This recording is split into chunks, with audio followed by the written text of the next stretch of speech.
Wano mu Uganda ekirwadde kya Aniya okusinga kibadde kyegirisiza nnyo bantu abakuze emyaka wabula nga kati n'abato kibakwata nga mwe mulina abo abaakazaalibwa ekireesewo okutya olw'emisinde ekirwadde kino kwe kisaasaanira. Okusinziira ku Dr. Nwagaba Ivan ng'ono musawo mukugu mu kujjanjaba n'okulongoosa abantu abalina ekirwadde kya Aniya ng'akolera mu ddwaliro lya gavumenti erya Kawolo Referral Hospital. Ekirwadde kino kyeyongedde nnyo mu baana ng'ono okwogera bino abadde mu lusirika lw'ebyobulamu olukubiddwa ku ddwaliro lino ng'abalongoosezza abaana abasuka mu 7. Era okutandika ku lunaku olwa Mande twalongoosa abaana 30. Era olunaku olw'eggulo bwagenza okuziba twavudde wano ssaawa nnya ez'ekiro nga tukoze ku baana 40.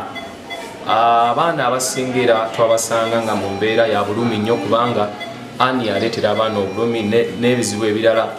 Era wenjogerera abaana 7 abamu abasinga bagenzeeko ewaka abakyaliwo baweranga 10. Era tukiyongera okukola ku baana paka ku lunaku olw'okutaano.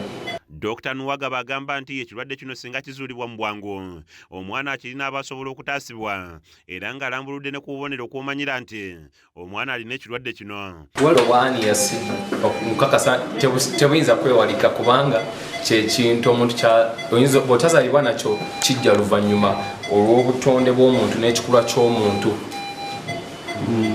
mu ngeri ennyangu tebwewalikika naye busooka okulongoosebwa kisobola otereezebwa singa okitegeera ng'obudde bukyali. Enteekateeka eno eyomeddwamu omuntu ab'ekitongole ky'obwannakyewa ekya Heart Without Boundaries nga kikulirwa Ssejjuuko Ronald wamu ne Kalungi Sharon era nga bano bagamba nti okusingira ddala batunuulidde nnyo abaana abava mu maka amankuseere nga bakolagana wamu n'amalwaliro ga gavumenti bano gye basinga okwettanira. Tukizudde nti abaana bangi mu ggwanga lyaffe mu Africa wonna okutwaliza wamu bataawanyizibwa ekirwadde kino ekya Aniya.